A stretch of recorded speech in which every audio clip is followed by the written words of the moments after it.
So my album's been out for a whole year now, which is crazy. I didn't even realize. I was playing a show in Darwin like 2 weeks ago on the 1 year anniversary and I had no idea.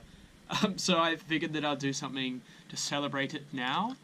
And I thought that I would actually unpack one of the songs from the record and go through like all the different parts that are in it. I put a thing on Instagram the other day seeing what you guys would want to see me talk about. And a lot of the things that you guys brought up are actually in this track, so I thought this would be a pretty good place to start. I'm just going to go through my song called No Games with Gill Bates and show you what's in it.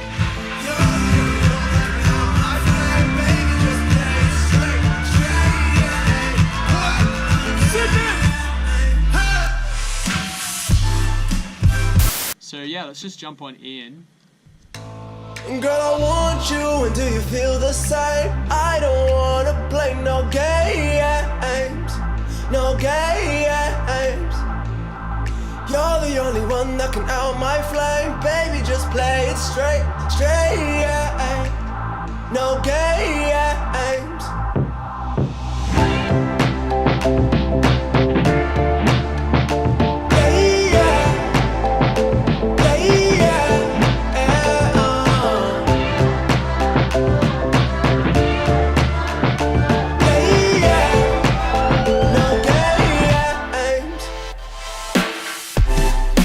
So you might have noticed that almost my entire project is frozen, which is to save on memory because my laptop's old and full of crap. So I'm actually just going to like unfree some of these parts. Maybe I'll start with the vocals. There's the lead. Girl, I want you, and do you feel the same? I think this is just like effects. I try to keep 2 separate channels for vocal effects and just like the dry lead.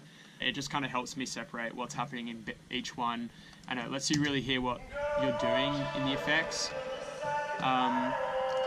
So yeah, just on the lead, let's just unfreeze this. I've got an auto-tune, EQ, and a plugin called CLA Vocals. This is actually something that I use on pretty much all of my vocals just to get them sounding a bit better.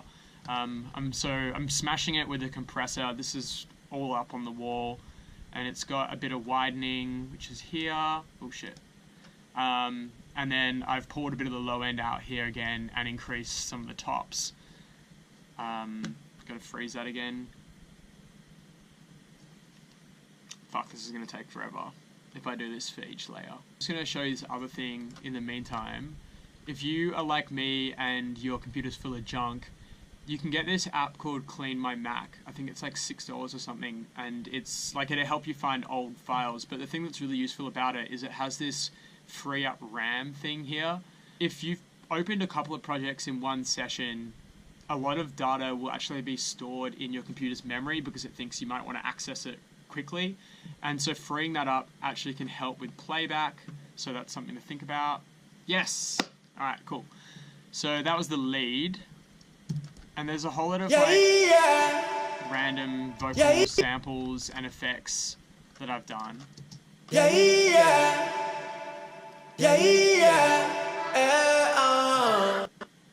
And then in the build-up, there's these vocals.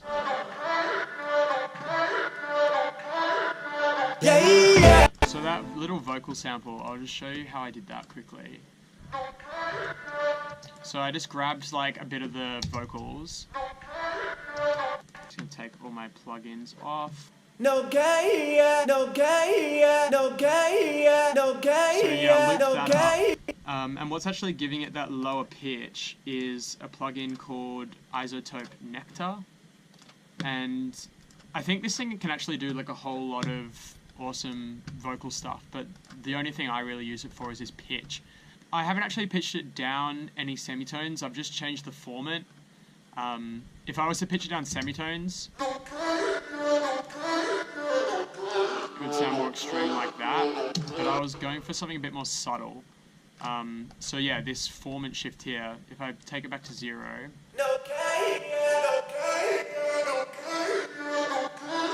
bring it down, that's kind of what happens. And I've actually automated that, so as the like loop goes on, the format lowers. You can see here. which is, you know, just adding a bit of something. So if I put it up, it would be like.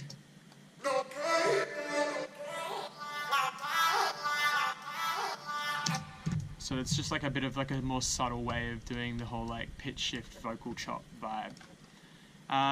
Yeah, then there's just other bits of vocals jumping in there. As far as chords go, what have I got? I've got a piano. That's just a standard contact patch. Not really much else happening with it. I've got this layer of guitars, which is a sample. I'm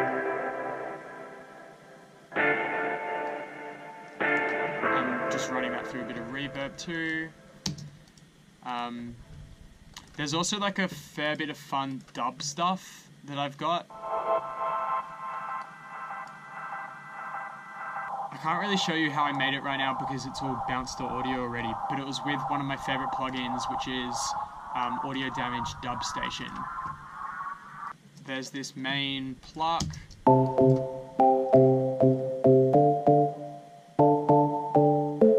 Again, I know it's all frozen up, so I don't know how like actually useful this is, but I made this with just like a standard like Ableton's sine wave in Operator. Chucked a bit of reverb on it.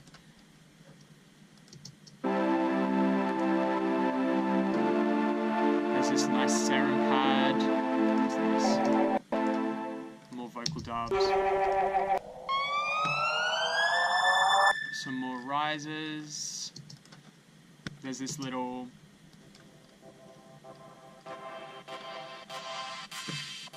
that builds into the drop. Here's my race bass.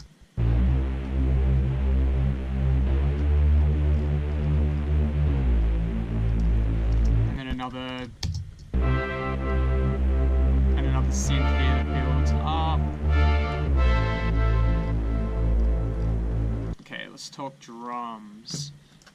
So other than some claps that come through and like this kick build, there's also like a shaker, another clap, some cymbals, a loop of crash cymbals. But probably the most interesting bit of drums in this section is this little drum chop that I did.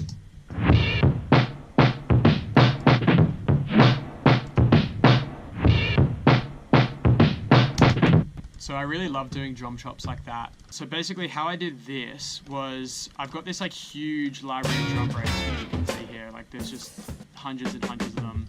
And so this particular chop is from this sample.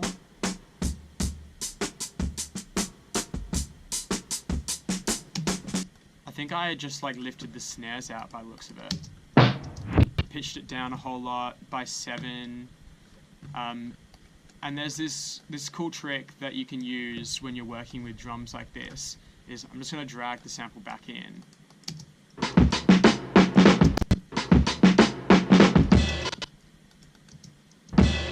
So say I want to use this bit. So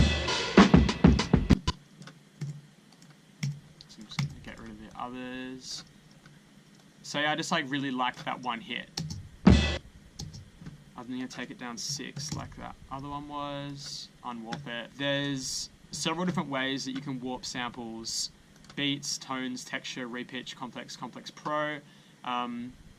For drums, I like to go on beats and then preserve the transients because you want it sounding nice and crunchy still. And then this top option here, if you actually pull this value down, so this is at 100, so that's keeping 100% of the time between the transients.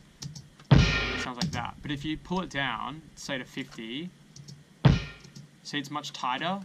Like all the way to 1 is just like that. But what this lets you do is when you're chopping up larger parts of samples, you can really like tighten the sound of it up.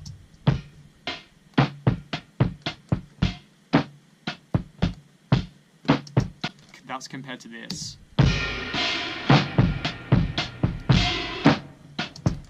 So once I've got a couple of the drum sounds I like from a sample, I'll arrange them into a groove.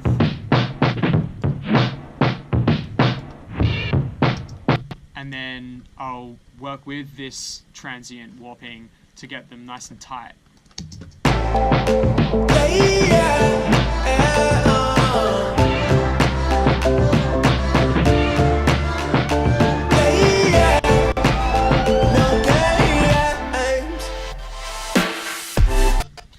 Cool. Alright, so the drop, I'm just going to play you like the synths first. So I've got this melody that's played by a couple of different instruments. The steel drum and also in this main chord.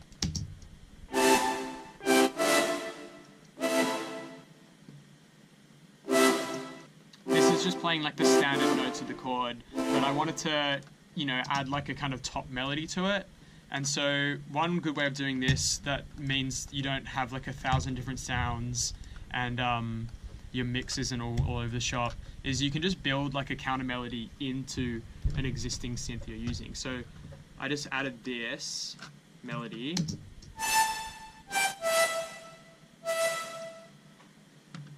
over the chords like so. There's an 808.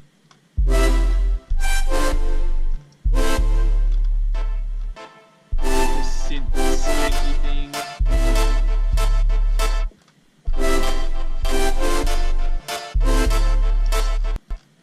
There's a couple of like fun vocal things in this section as well. Like I took this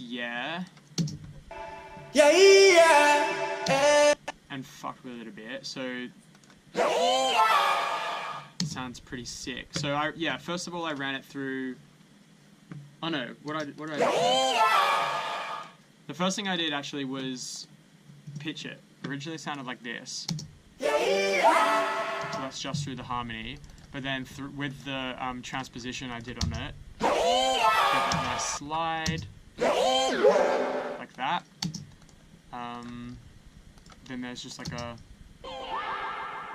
dubbed out higher one, as well as the like the dry sort of leads that Gill did. There's another little top melody.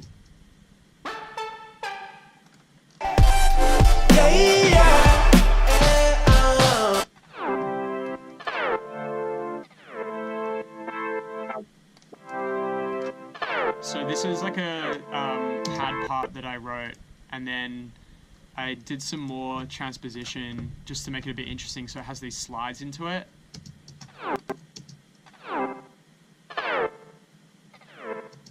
The drums and the drop, there's your main kick, and then I like to layer my kicks with like a bit more grit, and then I'll normally just take like all the bottom end off them.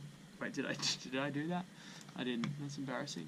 And there's a part of that drum chop that I talked about before is through this section.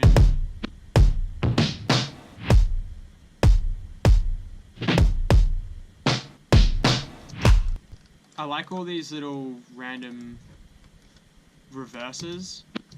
Like, they don't really sound like much right now, but it actually like adds a whole lot of feel to the groove.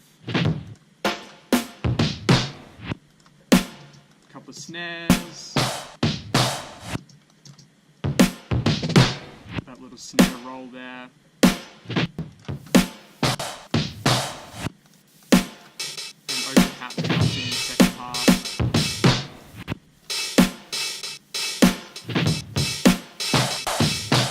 Then there's this breakdown section which has that vocal chop from the start as well as this new chord synth.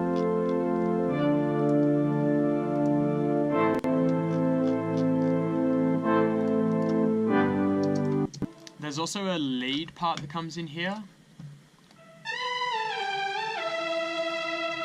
So I made this first in Serum, which is an awesome little plugin that I actually probably do.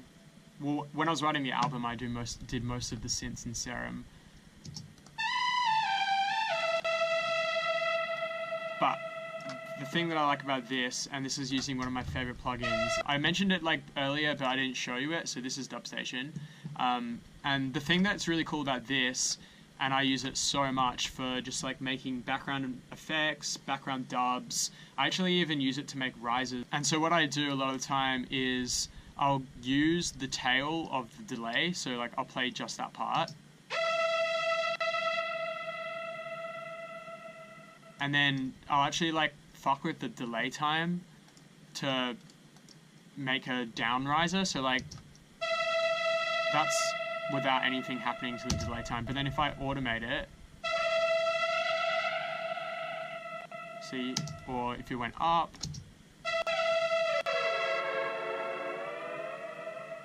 and then I just bounced it out and did an octave down just to thicken it out a bit. In the second half of the last drop, there's like a halftime section with this new lead. It's like this.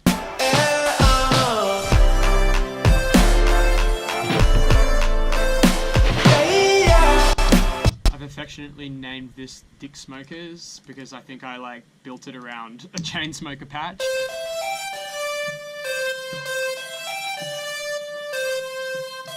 This is the perfect place to show you another one of those dub station little tricks. So at the end of this phrase, it delays out like this.